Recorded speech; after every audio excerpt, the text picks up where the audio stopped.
heard of it? Imagine if, okay, take him an int.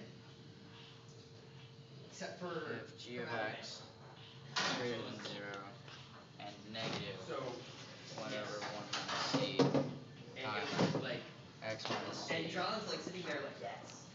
Like he's like actually enjoying it. And I'm just like, are you serious? Given that g of x is less than 0. The song was about him like asking if he could try. Alright, so let's plug in negative 0.4 and see what we get. Negative 0.4, well if we plug in negative 0.4, we're going to get negative 0.4 here, so 0.4 minus 0.2, 0.2 over 1/8, Like, this is 0.8, awful. so we're going to just get negative 0.25.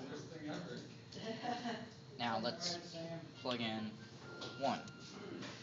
So if we plug in 1, 1 is obviously greater than 0.2, so it's going to be here. So 1 minus 0.8 times 0.8. equals 1, so 1, and if we plug in negative 1, we're going to get 1 as well. It would be negative 1. Yeah, negative 1, sorry. Now, let's plug in 0.8 just for good measure. Yeah, if we plug in, we've got it. right? How do you plug in piecewise functions to a program? If else statements. Basically, you write it out as if your condition, which is this, if condition, then you're going to do some other statements. And then you can stack those. So you can get like in this case it's going to be stacked. You're going to compute g of x first, which in this case g of x is an if else statement. So you can put if else statements in if else statements. And I'll just stick to my electrical work, thank you. Yeah. Well, now that it's a mathematical outcome, we can knock half of it out. Hey Daniel.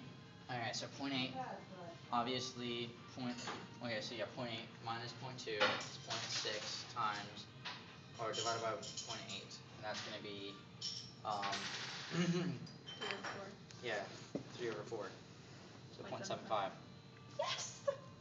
Is that what we wanted it to be? Yeah, we plugged in a positive. So if we plugged in the negative, we still would have got it. Now, hold on, is... And this would just end up 0.6 over 0.8, or 0.4 over 0.8, which is 1/2. It works. Oh, you guys got to redo that. Yes. I missed it. Oh well. No, you die. Alright, that's done. Turn it off.